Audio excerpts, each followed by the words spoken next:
So, um, let me just get to, like a full screen thing. Are you guys good? Does it say pediatric foot? Okay, perfect. I always hit the wrong button. We're going to skip some stuff here. All right. So this is an interactive session, my friends, because, I try to keep you engaged to some degree. And go, Paul, I'm totally calling on you because I can't see your video. So somebody tell me a foot problem in a newborn. We're just doing newborns for right now. We're starting with when they come out the womb. What are some things that you might see?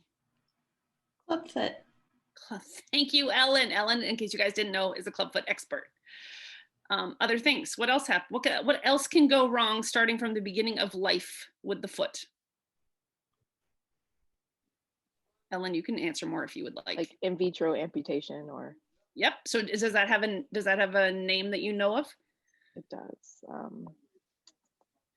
Amniotic band syndrome. Yes. Or constriction band syndrome. Perfect. What's another? Calcaneo valgus. Excellent. Calcaneo valgus. Congenital vertical talus. Congenital vertical talus. Kind of like longitudinal deficiencies, so like fibular deficiency, which can manifest in the foot. Exactly. What is that fibular deficiency called? I thought it was fibular longitudinal deficiency, or like lower extremity longitudinal deficiency. Fibular hemimelia? Yes. And tibial hemimelia. Excellent. Yep. And those definitely manifest absolutely as foot, they can have foot deformities, right? So fibular hemimelia is like the lateral raise, tibial hemimelia is the medial raise. Excellent. You can have polydactyly and syndactyly. And absolutely. You can have too many toes, not enough toes, toes stuck together. All right, so the point is that the human foot, from the day you come out of the womb, can have a whole lot of things wrong with it, okay? And as a child grows, depending on how old they are and how large their foot is and what stage of development they are, like new problems can get introduced into your differential. So with the pediatric foot, you have to, like, your exam and your differential changes as you go from in utero consultation based on a ultrasound to 18 years of age when they age out of your system and their feet start to smell and they go someplace else. All right, so foot problems in the newborn. We have many. You guys have covered them. You guys didn't say metatarsus adductus, but I knew you were thinking it. Calcaneo valgus foot, clubfoot, congenital vertical talus, polydactyly, syndactyly, absence or amniotic band, as Aviana said, hemimelia, and many others, okay? So the examination of the foot is critical. It is a really small, complex structure. And the physical exam, like when you're in pediatric clinic for the first time, you should know that the physical exam alone is usually all that you need to determine if there's a problem with the foot. So if you ever see a newborn, either in consultation in inpatient or in the outpatient clinic, the exam is everything, and we rarely get x-rays in the little people. And if we do, they're usually very specific x-rays. So you want to make sure you do a good exam and you don't just reflexively order x-rays. Because remember, particularly when they're very young, their foot is very cartilaginous and you actually don't even see a lot of osseous structures on the x-ray. So it's a dose of radiation without a lot of benefit unless you order something very specifically that you're looking for something very specific. So pop quiz. What's this?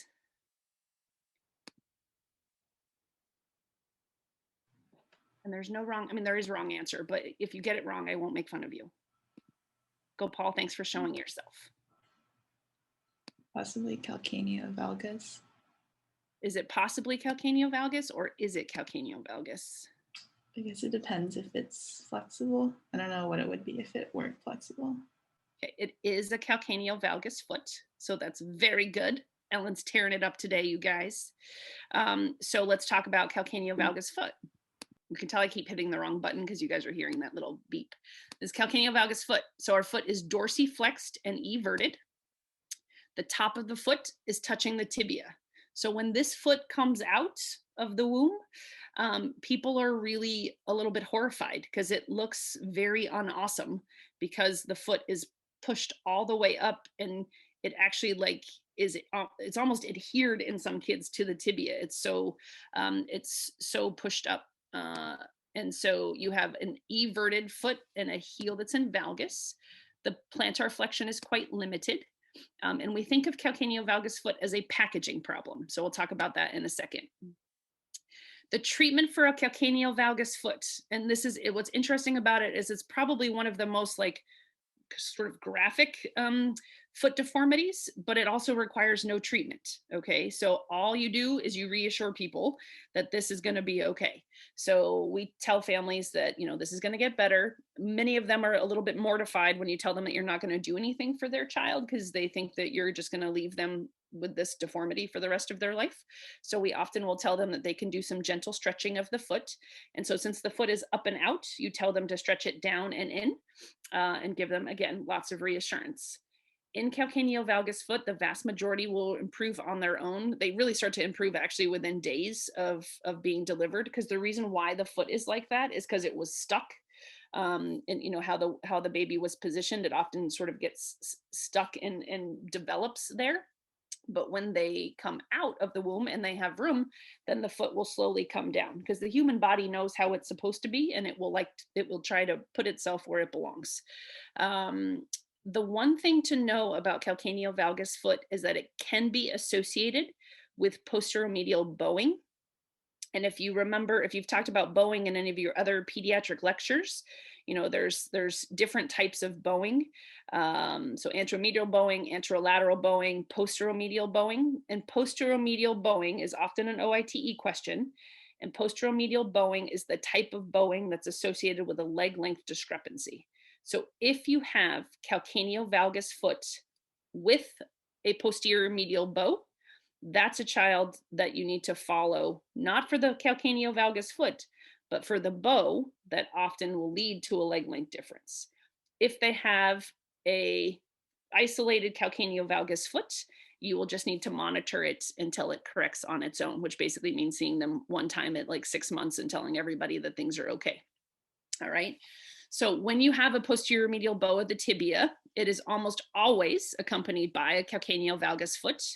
And the way you differentiate between them is that with a calcaneal valgus foot, the apex of the deformity is at the ankle joint. So like in this little kid's picture here, you see that the deformity is at the level of the ankle. But in a posterior medial bow, the apex is the actual bow itself, because the tibia is bowed more than the foot is dorsiflexed. And so it exacerbates the deformity. So does that make sense? So the calcaneal valgus foot, the pathology is really at the ankle joint. It's the foot being dorsiflexed up. And in a posterior medial bow, the apex of the deformity is the distal tibia. So calcaneal valgus foot, nothing to do. Posterior medial bow, monitor for leg length discrepancy. Any questions about calcaneal valgus foot? Pretty straightforward. What is this? This congenital vertical talus. Yes, why do you say that? Because Dr. Morshed taught me as an intern that it's the Persian slipper foot deformity, and that's what it looks like. Excellent. Morshed is always dropping the pediatric knowledge, so that is excellent. Yes, this is a congenital vertical talus. Okay, so in case you're like, what in the world is a congenital vertical talus? And I clearly have not read enough orthopedics. Do not despair. It is a rare condition, but you will need to know about it. It is actually defined as an irreducible dorsal dislocation of the navicular on the talus. It presents with a rigid flat foot deformity, and it can occur in isolation or in conjunction with other conditions. Most importantly, it's most often associated with arthrogryposis spina bifida and tethered cords. When we talk about congenital vertical talus, you can't really appreciate it clinically, except for as that slipper foot or the rocker bottom foot. But here on the radiograph, you can see that on a lateral x-ray, just in neutral position, that the talus is, like, as it says, vertical. And when you plantar flex the foot, it continues to be in a vertical position. Congenital vertical talus, we'll talk about a little bit more radiographically in a second, but if you really need to know that congenital vertical talus is has to be treated. So it is not a foot condition that will get better on its own. So calcaneal valgus foot goes in the category of does not need treatment. Congenital vertical talus, absolutely in the category of needs treatment. We usually start treatment between the ages of 3 months and 12 months. And honestly, that's a wide breadth because in CVT, many times they do not get referred until later. They're not usually coming to us until 6 months or more before people realize the foot looks a little funny. And so we will proceed with a casting protocol for them, which we'll talk about in a minute. So these happen in about 1 out of 1,000 live births. It is a rigid flat foot disorder where the hindfoot is in valgus and equinus, the midfoot is in dorsiflexion, and the forefoot is abducted. And all of the deformity is driven by this dorsal dislocation of the navicular on the talus. Again, not always easily diagnosed at birth and has associated conditions. This is what it looks like schematically in terms of the bones, right? So this is your talus going vertically. Your navicular, instead of being articulated at the head of the talus, is actually articulating on the dorsal aspect of the talus. So because you have that dorsal dislocation of the navicular. 50% of them are usually idiopathic and 50% are syndromic.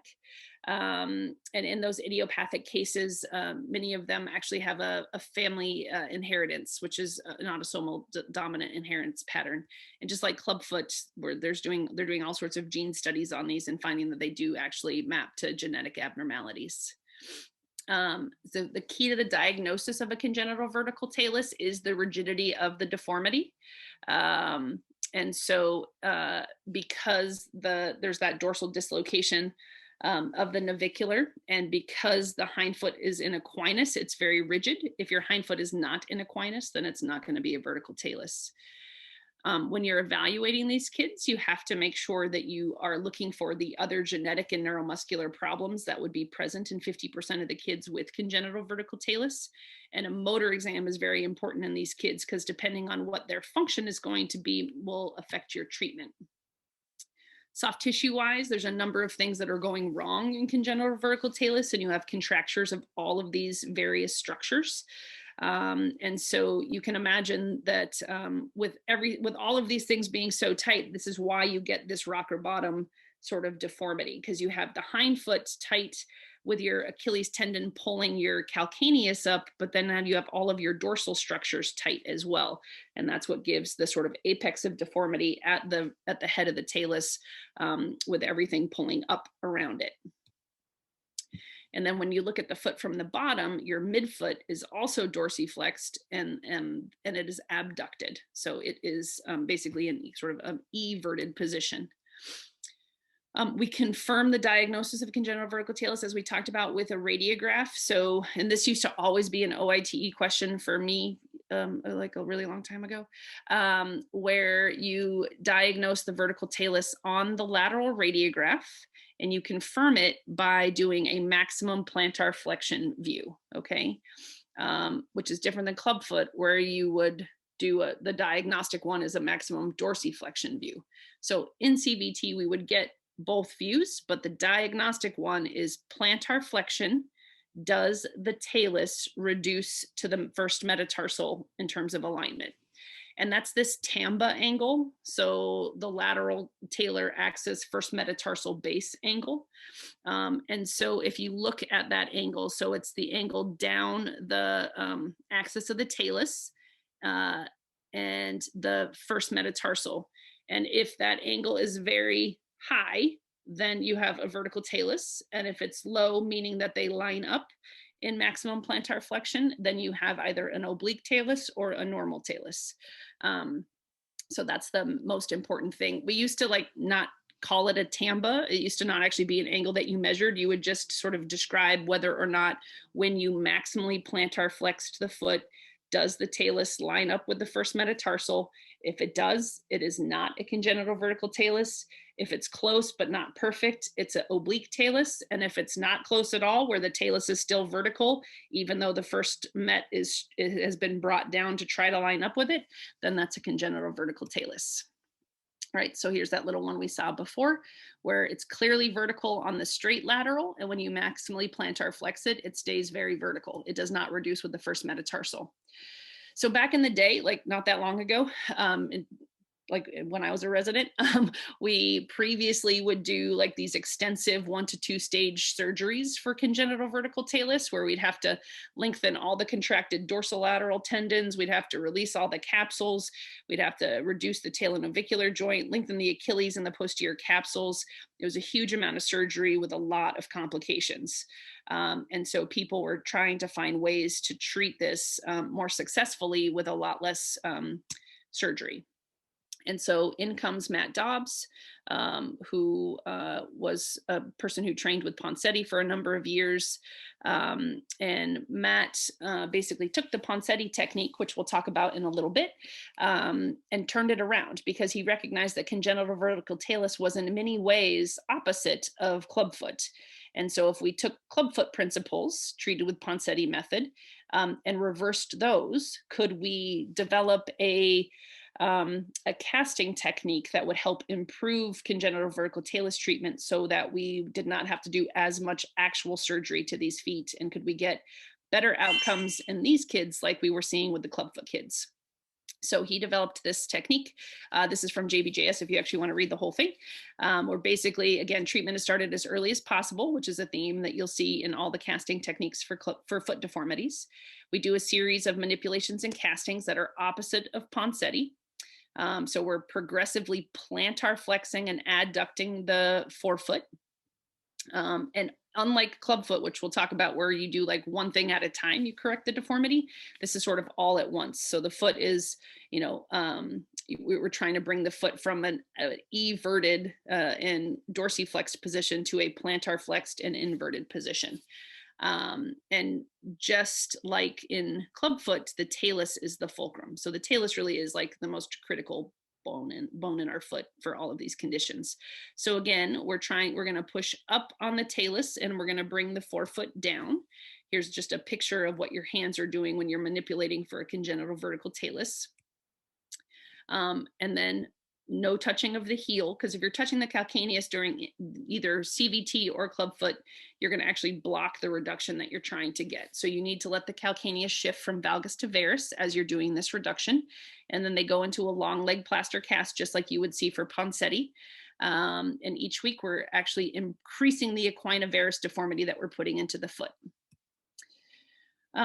We change the cast every week for about 4 to 6 weeks as we stretch those dorsal structures. And then our last cast is in maximum equinus and inversion. We then get an x-ray in the clinic to make sure that the talus is no longer looking vertical and that its tamba angle is more in alignment in terms of its position with the first metatarsal. And then we take the child to the OR, do a little mini open incision to just get the final reduction of the talus and the navicular, and then pin across with a K-wire. So instead of doing a surgery where literally we would cut basically around the entire foot, almost amputating it to release all the structures, this surgery is now just this small little medial incision. All right. Every once in a while, we have to open, lengthen the peroneus brevis, the tibant, or the extensors. And we always do a heel cord tenotomy with this because, again, the Achilles is pathologically tight in congenital vertical talus. All right. So kind of a cute little surgery, quite honestly. Does it work? Yes, in some cases. So we will put a long leg cast on. We change it at 2 weeks to get a little bit more dorsiflexion. We take out the K-wire at 6 weeks, and then we go into standard shoes and bar, which we'll wear for 2 years, which is different than clubfoot, which is usually 4 years. And they do have a daytime brace that they use. This has also been shown to work in non-idiopathic CVT, which is very exciting because the syndromic CVT patients have historically been very difficult to treat. And so the results are not perfect, but you do get improved foot alignment with treatment with non-invasive cast treatment, and both idiopathic and syndromic CVT. So this is just to sort of highlight a couple of papers. So the Dobbs group and others have now published, multiple studies that look at follow-up on these, and they did get basically showing that you can get good correction and a sustained correction with good patient-reported outcome scores with this technique. And importantly, this was done by somebody who isn't Matt Dobbs, who also got good results, but not as good. So the Dobbs paper suggests that like everybody does great with this, and other people have not found that to be the case, but still very worth doing this technique, because even if it doesn't work completely, it absolutely reduces the amount of surgery that you have to do for these kids. So by avoiding that extensive surgery, we maintain the flexibility of the foot. They have less pain both in the short and the long term, and they have better long-term function. So here's just an example. This was a 2.5-year-old that came to my clinic from Pakistan, and had these really horrible congenital vertical talus. And in fact, you can see on the right side why sometimes this gets confused with calcaneo valgus foot, right? Because it looks like it could be a calcaneo valgus foot. But she was truly like a horribly vertical talus on both sides. And so that just shows that with surgery, we can bring the feet into a normal looking position. And I took the x-rays out, sorry, but they did show that it was well aligned. So congenital vertical talus versus calcaneo valgus feet can appear somewhat similar. With CVT, the hindfoot is in equinus, and in calcaneo valgus foot, the hindfoot is in calcaneus, meaning that the heel is dropped down, not lifted up. So in calcaneo valgus foot, the Achilles is not tight. In congenital vertical talus, the Achilles is tight. And knowing what the Achilles is doing is a really important thing when you're talking about pediatric foot. It is the way that we distinguish between metatarsus adductus and clubfoot, and the tightness of the Achilles is how we distinguish between congenital vertical talus and calcaneo valgus foot. And then just remember that in CVT, the midfoot dislocation of the navicular on the talar head is really like the crux of the problem, and everything else has to get fixed in order to bring that back into alignment. All right, and then CVT is rigid and calcaneo valgus foot is flexible. Does anybody have any questions about congenital vertical talus? It is rare, unfortunately not rare enough, because I have multiple patients with it and it's not the funnest thing to treat, but sort of understanding what the condition is, that it's now treated minimally invasively with casting and then small surgery, doing big surgery only if absolutely necessary, and being able to distinguish it from the other foot conditions is going to be really important. If there are no questions. Oh, I have a sorry, question. just a, Go ahead, Avia. Sorry, I can't see you guys. So if anybody, if it, like, you have to just speak up, because I can't see if like hands are up or something. okay. I did have a question. I guess more so, it seemed like that patient that came into your clinic was older. Are they able to walk on this initially when they're presenting, or? Yeah, that's a great question, Aviana. So that particular child could not, because they were a syndromic child with other neuromuscular problems. But yes, you can walk on a congenital vertical talus. You have in fact, there's kids that like come to us at like 10 and 11 years old and they have a CVT and nobody ever caught it. They just have a very rigid flat foot, like a very noticeable, very rigid flat foot. And so sometimes they don't present until they are up and walking around enough that they start to get pain over that talar head, which is like driven into the ground, and like, you know, so it's painful because it's a bony prominence in the arch of the foot where there shouldn't be one. And then they also get like callus over that area from, you know, pressure from their shoe because the foot alignment is not normal. In the syndromic kids, that have CVT, oftentimes they're not walking, but it's not because of the CVT, it's because of whatever their underlying syndrome is. Gotcha. Okay. Did somebody else have a question? Yeah, I was going to ask if, like, what the sort of end game issue is. Is it midfoot arthritis that these kids are at a higher risk of, you know, when they become adults? Is it It's other actually, issues? it's pain, right? So just like I was describing, this is a very, like the pain. So flat feet in and of themselves, when flexible, are not painful conditions, but like rigid flat foot, where it's flat because the bones are not where they belong, does cause pain. So untreated CVT is a painful condition by pretty actually early childhood. So like in the second half of the first decade, and certainly into the second decade, they start to get a lot of foot pain. And at that point, the foot is often so rigid that it's really hard to fix. So yes, this is definitely a condition that we treat to try to improve foot alignment to avoid long-term pain problems. They will eventually develop arthritis, Charlie, but it's much more a pain-generating problem early on. Makes sense. Good question. Yeah. Any other CVT questions? If you are interested at all in CVT, like definitely read that Dobbs surgical technique in the JBJS. It's just, it helps to kind of put it all into your mind and understand. So somebody tell me what this is. Somebody who's young, who like hasn't come to show yet, and make me proud that you know. Clubfoot. Who said that? Matt Churches. Hello, Matt Churches. Why is it clubfoot? Because You are correct, by the way. You are correct. So good job. Why clubfoot? when I think of clubfoot, I think of usually a flexible like inversion of the feet, sometimes bilaterally. Just the ones I've seen look like this. Okay. It's not a good reason, but. So let's talk about how to explain that a little bit better, because you are correct, but it's important to understand what about this makes it a clubfoot. So let's go through some of that. So first of all, clubfoot is a structural deformity of the foot. So you have fixed cavus and adductus of the forefoot and fixed varus and equinus of the hindfoot. And that's, so remember always in the foot that like, there's always there's something wrong in multiple places, right? So in CVT, we talked about the hindfoot and the forefoot. In clubfoot, we talk about that there's deformity in different places, and it's important to be able to like get in your mind what the deformity is in the different places of the foot. So that's what's happening in clubfoot. You should know that it is the most common musculoskeletal congenital anomaly in the world.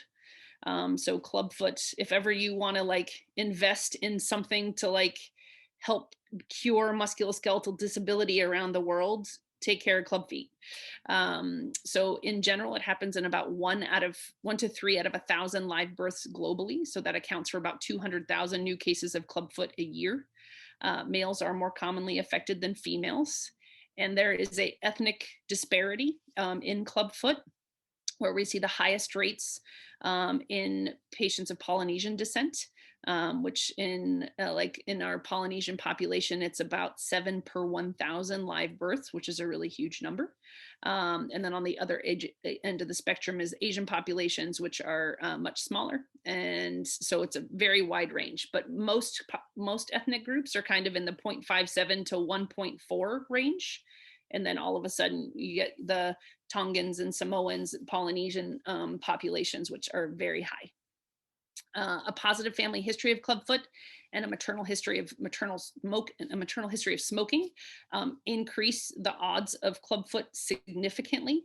But in the vast majority of patients that I take care of, mom never smoked and there's no family history. But if those two factors exist, then the rate is much greater.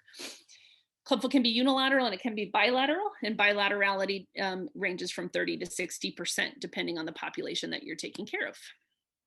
There are 4 parts to a clubfoot deformity, and you absolutely must know these, and you hopefully already do, because you should have learned it for your OITE from the beginning. And if you don't, please learn it now. Cavus, adductus, varus, and equinus, right? So the reason why that matters, and we say it in that order, is because that's also the order that we correct it in. So just remember your CAVE, an acronym. Cavus so cavus is the high arch of the foot here. Adductus is the foot at the midfoot range, sort of curled inward, so the foot is shaped like a little bean. Equinus means that the Achilles tendon is tight, and varus is that the hind foot is rotated inward.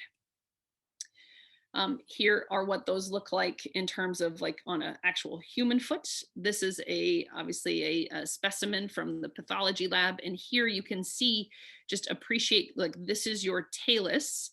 And unlike in congenital vertical talus, where the navicular is dorsally dislocated, in clubfoot, it's medially dislocated relative to the talus, okay? And everything follows that navicular where it is not aligned appropriately with the talus. And then here's just a little bony model, which hopefully someday you'll use in lab, where you can kind of play with the model and see where the deformity comes from. There are a lot of things wrong in a clubfoot, right? So we have lateral rotation of the body of the talus, like we just saw in that picture. The lateral malleolus is posteriorly deviated. Your talus and your calcaneus are both in equinus. The navicular is medially subluxed on the head of the talus, which causes it to abut on the medial malleolus. And then you have varus of the calcaneus, subluxation of the cuboid. Like there's just so many things not where they belong. And then multiple soft tissue contractures, okay? So a lot of pathology in this one cute little condition. The most important thing though on your exam, and this Matt Churchis is what you would want to know, is that the heel cord is tight in clubfoot. And in things like Metatarsus Adductus, where the foot is just like this, or the child is like resting with their feet like this, if you examine them and you dorsiflex up their foot and they have normal dorsiflexion or anywhere close to normal dorsiflexion, they are not a clubfoot. By definition, clubfoot has equinus, and so the Achilles tendon is tight and you cannot dorsiflex that foot to neutral. So that's the most important thing that you want to check, which again, I told you that the Achilles tendon is very important in the pathology of the pediatric foot. It's how we can distinguish CVT from calcaneal valgus foot, and it's how we distinguish clubfoot from metatarsus adductus. So our clubfoot treatment is the same, even though the severity of the foot can differ. So some children have quite flexible club feet and you're like, oh, this is going to be a home run. And other kids, they're very, very rigid. And but no matter what, you start everybody the same. The earlier we start our treatment, the better, but it is never too late to start. So and we'll talk about that in a little bit. Like if a 10-year-old walked into my clinic with untreated clubfoot, I would still treat them with Poncetti Method that we're about to go through. And so everybody gets treated with Poncetti Method. And then some will require additional surgical management, but everybody starts the same, okay? Before we go into Poncetti, just some things to know. If they have a unilateral clubfoot, it is important for people to know that that foot will always be smaller than the other side. And because clubfoot is a bit of a misnomer, and it's not actually just the foot, but the whole lower leg that's different, where the muscles are often smaller and less developed. Actually, MRI studies show that like the nerves and the arteries down to the foot are actually less developed.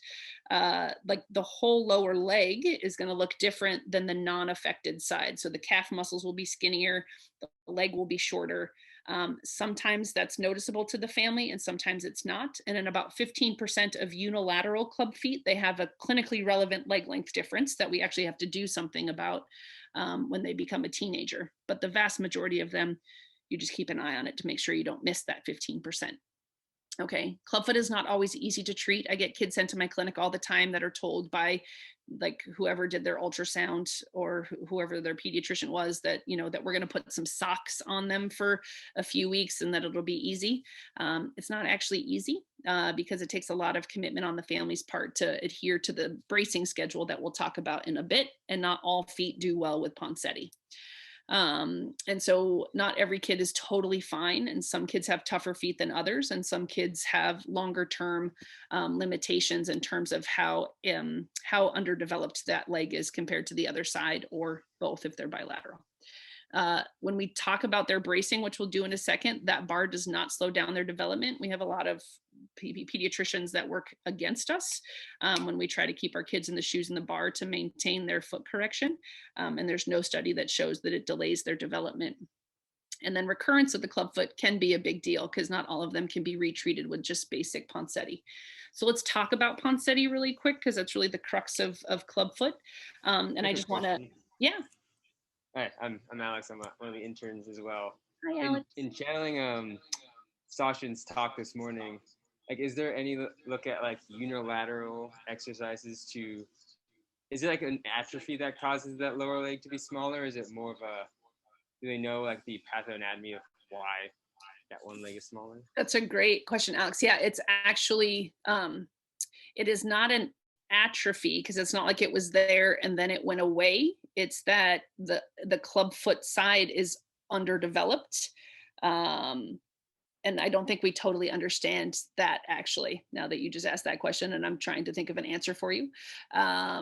We just know that we're starting to see these MRI studies that show us this fundamental asymmetry between, again, like the size of the muscles, like the bulk of the muscles, like in a newborn. So not like a child who has been in casts for multiple weeks, but underdevelopment of the muscles, the nerve, sometimes the artery, sometimes there's congenital absence of like the far end of the spectrum is that some of them don't even have the vasculature and the normal vasculature and nerve development that we would expect. There are studies that have looked at use of TENS, right? So stimulation of the muscles. We do a series, like we do extra exercises and things like that for while they're growing. But fundamentally, some of them will always, like there's some kids that have like one, like it's severe, like an absolute little chicken leg compared to a very normal bulky muscle on the other side. And that's why actually bilateral club feet cosmetically are actually preferred by a lot of people compared to unilateral, because you don't notice the asymmetry so much. But actually when Sachin was talking this morning, I was thinking about all sorts of applications of this in the clubfoot world. And is there something that we can do, even though it's not like they ever had the muscle and lost it, but is there some sort of, blood flow restriction work that we can be doing on their clubfoot side to actually improve their strength? So if anybody wants to work with me on that, let me know. I got to talk to Sachin about that. Alex, maybe you got a good idea there that we should work on. Yeah, thank you. Yeah. So I want to shout out to, I believe in acknowledging people who have taught us things in the world. So this is actually some slides from my mentor, Norgrove Penny, who's a pediatric orthopedic surgeon up in British Columbia. He used to live and work in Uganda for a number of years. And that's how I came to know him, because I work with him in my work there. But he had the distinct honor of actually training with Poncetti. And so I borrow his slides for my talk because I think it's really important to pay homage to Ignacio Poncetti, who developed this technique and who was actually treated very poorly by the orthopedic community for a long time, until he all of a sudden became everybody's, favorite and won all the humanitarian awards. But it just goes to show that sometimes in our world, you have a really good idea and people vilify you for a long time until they can come around and realize that what you're onto is something really good that's going to change the course of treatment for a condition for the whole population of the world for a really long time. So what is the Poncetti treatment for congenital clubfoot? It is a specific method of manipulation of the foot. It's a specific method of casting. It always includes a percutaneous tenotomy of the tendo Achilles in the vast majority of cases. It's a specific method of bracing, long-term follow-up for recurrence, and a specific method of treating recurrence. So when you hear people talk about the Poncetti method, many times I think they're talking about just the casts, but the actual Poncetti method is the casting, the tenotomy, the bracing, how you manage recurrence, and everything that happens afterwards. Poncetti laid all of that out for us and studied all of it. So the dude with the mustache this was a long time ago, that's Dr. Penny, but this is Ignacio Poncetti.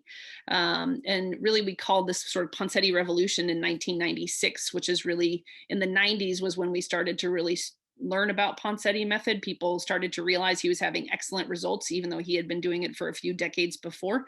And it wasn't until the late 90s that the Academy, the American Academy of Orthopedic Surgeons, actually endorsed the Poncetti method. So this was something that was really just coming into favor when I started my residency in the early 2000s.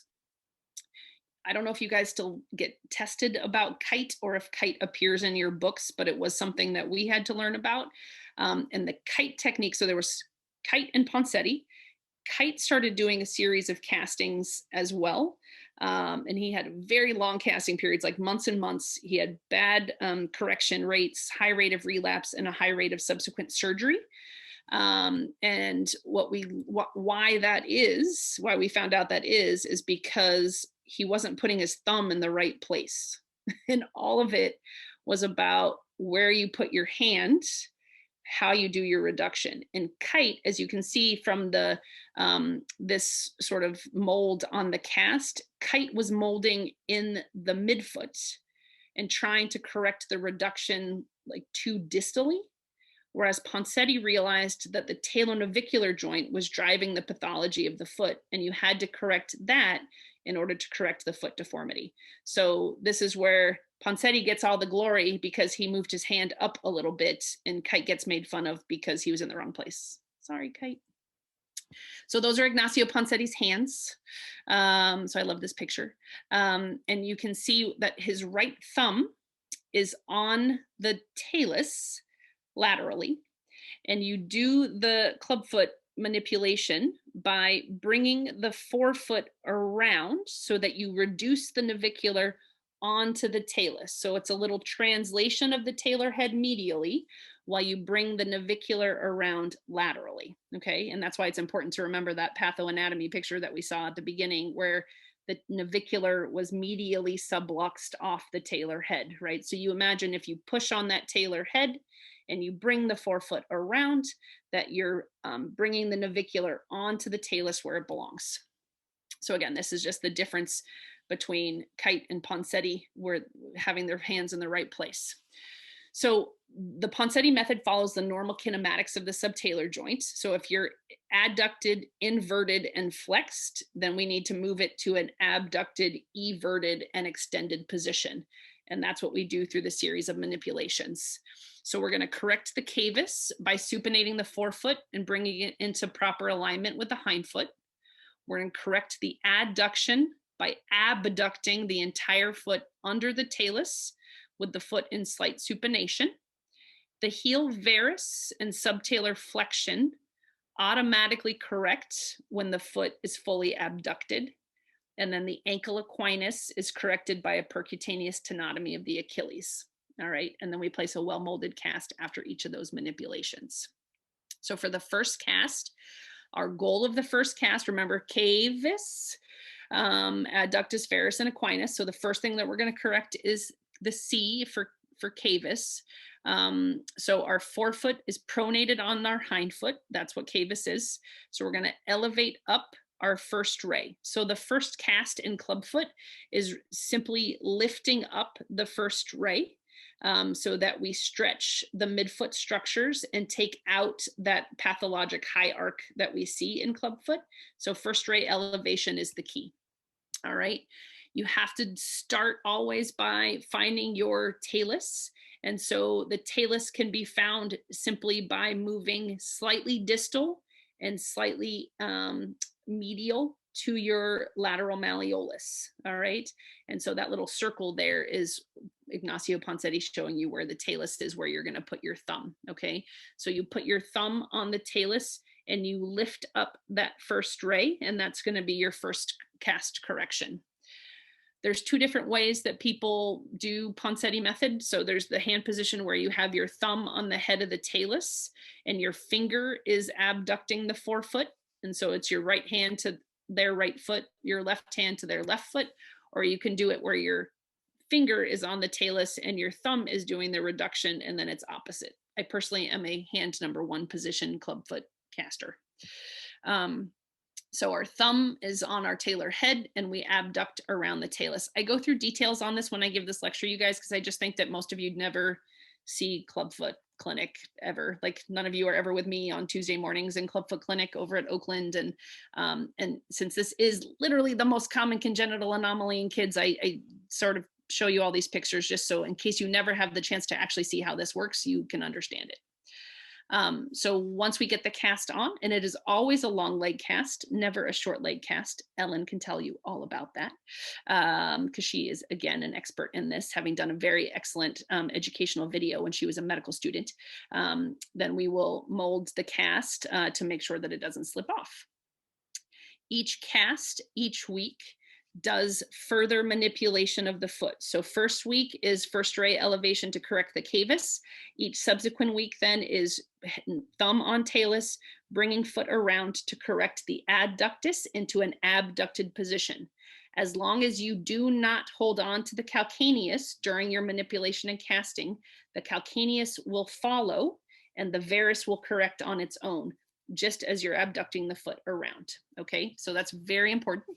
And this is our little series of casts. This one corrected in 5 weeks, but the average is anywhere between 5 and 8 that you need to correct the clubfoot. And the last cast is in sort of this maximum abduction position. And once you get over 60 degrees with your cavus, adductus, and varus corrected, then you're going to proceed with your tenotomy. And the Achilles tenotomy in clubfoot is it's like a actual tenotomy where we're going in, we make a small incision on the medial side of the Achilles and we cut the Achilles in half. All right, there's no like Z lengthening, there's no, not, it's only like this big, and we cut it in half, and the two pieces spring apart because it's super tight. And then that's it. We don't do anything else to it. We put a little steri strip over the incision, and we put them in a cast with the foot maximally corrected.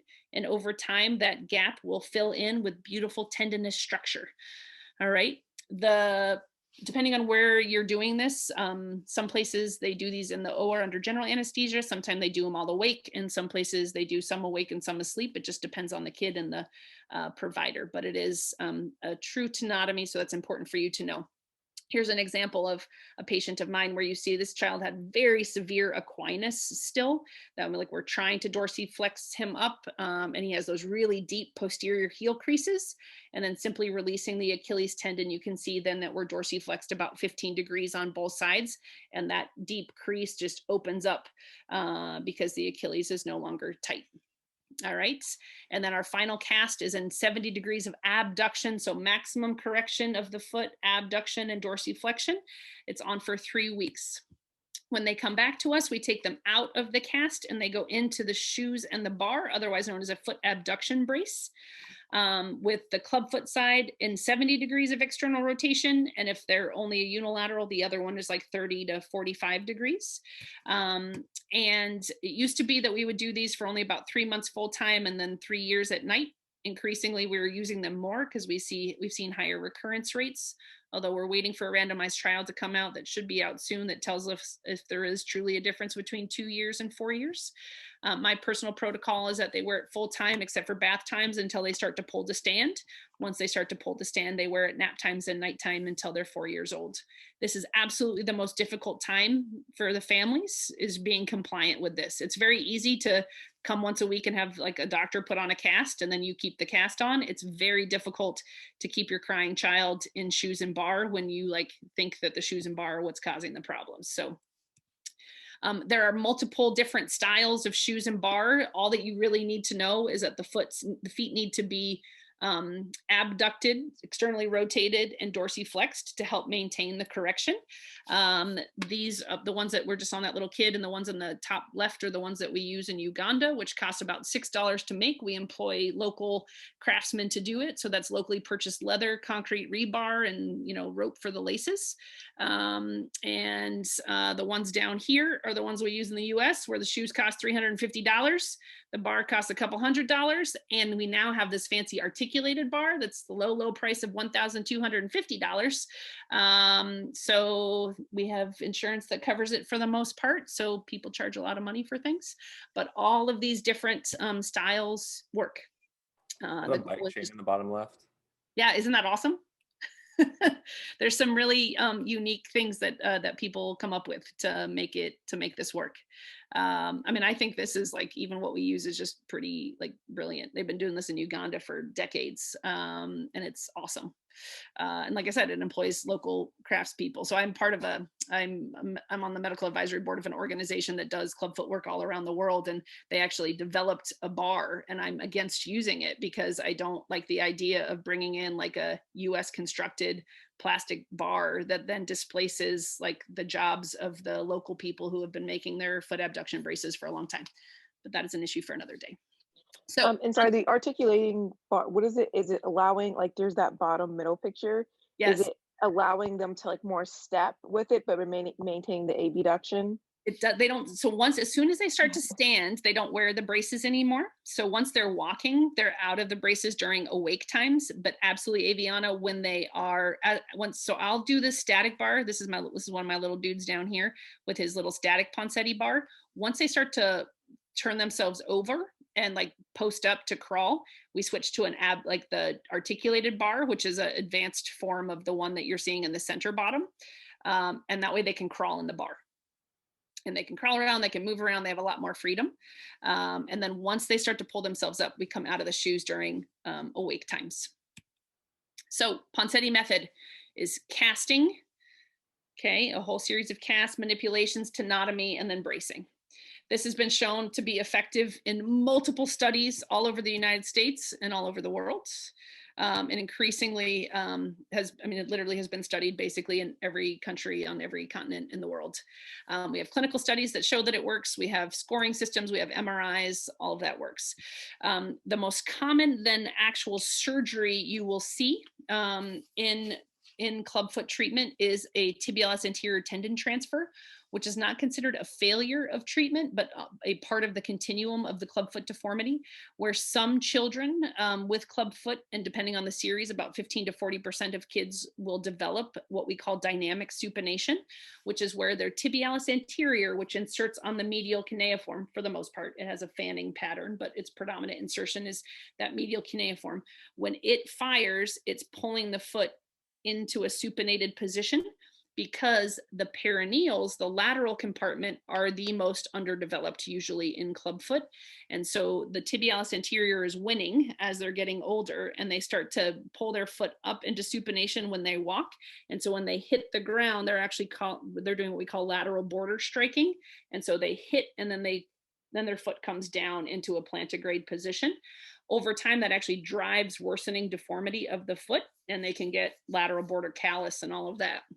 And so we need to correct that. So we actually pick up the tibialis anterior from the medial cuneiform, route it over on the top of the foot to the lateral cuneiform. So it goes from medial cuneiform to lateral cuneiform, which is not that far over, but it moves it from being an inverter supinator to a straight dorsiflexor, okay?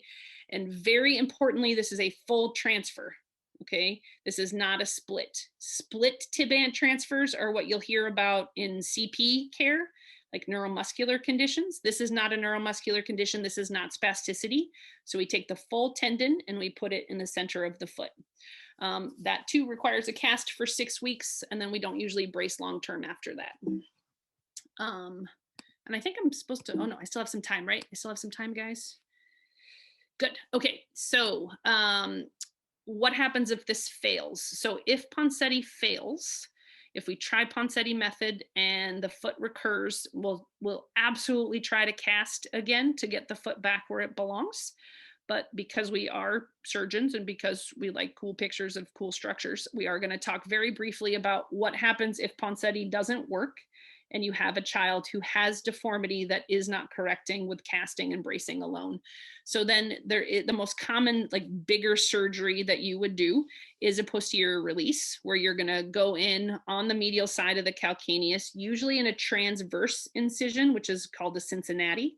There's some other ones like a Turco, which comes along the Achilles and then down the medial side. You can read about those in a book if ever you need to, but the Cincinnati and the Turco are really the two most common.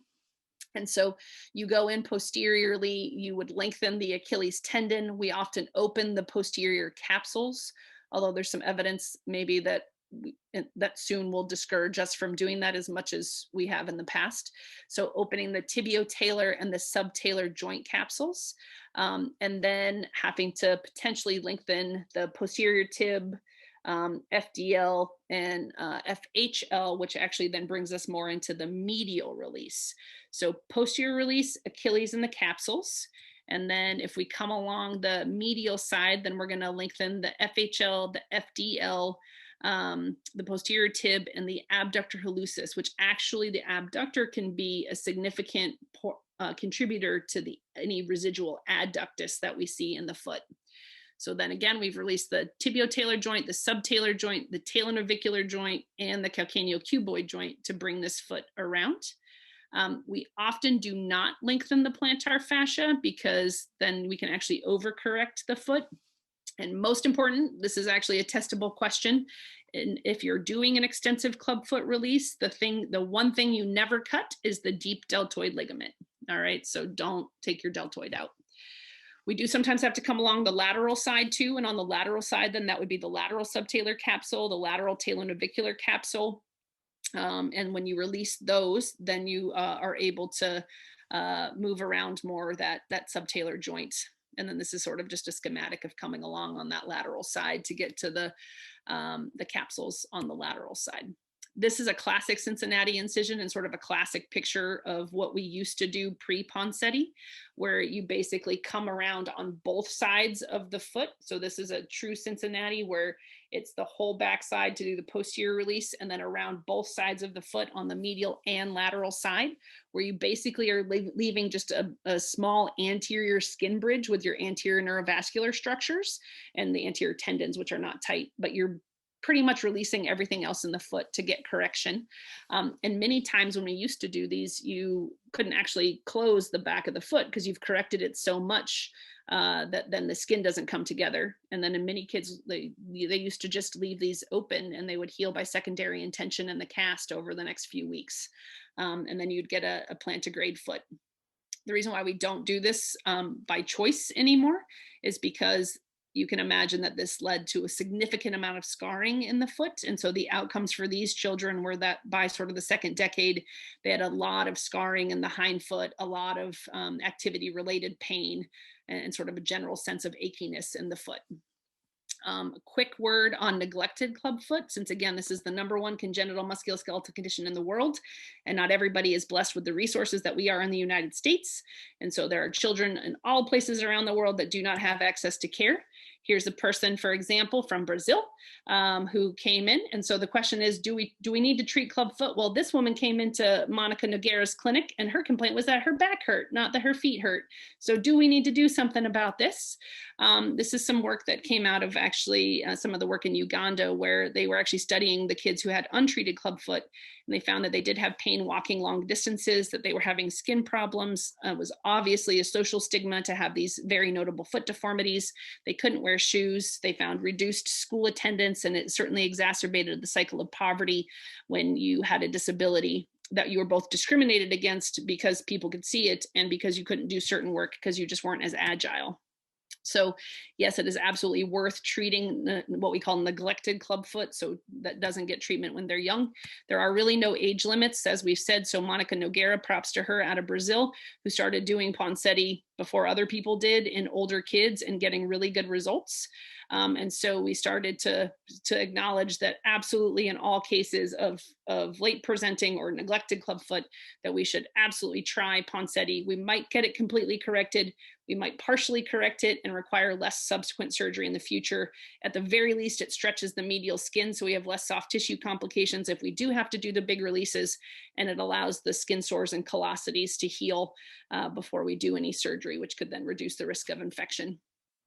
All right, and this is, for example, this is Dave Spiegel's photo. He does a lot of work in Nepal, and that's a dad and his 2 sons who all have clubfoot. So previously we would have done Poncetti and surgical releases. You always want to think about if there's an underlying diagnosis and think about the age of the patient.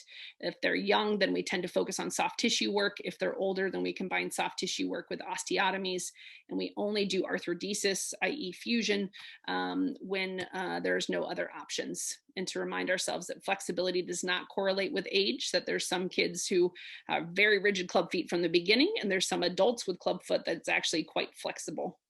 And just so you know then, that if you do have late presenting, recurrent, or neglected club foot, there is a series of surgeries that you do. So the things that you need to know is heel cord tenotomy and tibant transfer, because that is like considered the normal path of clubfoot treatment. But if you're working in an environment where you do have patients who don't have access to care at a younger age, these are things you need to think about. So the soft tissue releases, if they have persistent adductus, then we do calcaneal closing wedge osteotomies. You can do a medial column lengthening and a lateral column shortening, something called a flip-flop osteotomy. And then depending on if they have like a persistent equinus, you might see us take out the head of the talus or do a complete naviculectomy. Sometimes we'll do a distal tibial osteotomy. I won't go into the details of this because you don't really need to know it for your purposes, unless you're going to be a clubfoot expert and then reach out to me. But just to know that there are multiple different surgeries that we consider depending on what type of deformity they have left over at the end of treatment or when you are meeting them. All right, so here's again just some photos of sort of the more extensive releases, which hopefully you will never see in your time. And then that shows you how good feet can look afterwards. And then just examples of some of the really terrible bony deformities that we see, and how through these series of soft tissue work and bony work, we can get feet where they need to go. All right, so I could talk for hours about that, but I don't have hours, so I will stop there. I'll stop screen sharing, and in the 1 minute we have left, answer any questions you have about those conditions. And some other day we'll talk about the 50 other foot conditions that we could have talked about today but don't have time for. Any questions about clubfoot, which is again the most important thing to know, because it's something you're going to get tested on. The only thing I want to note is Metatarsus Adductus, right? So we talked about adductus being one part of the 4-part clubfoot deformity. Adductus is very common in and of itself. Like you'll see many kids that come in with adductus. And the way to distinguish that, churches, as you know, is to make sure that the Achilles tendon is not tight. And Metatarsus Adductus will often improve itself over time, whereas a clubfoot will not.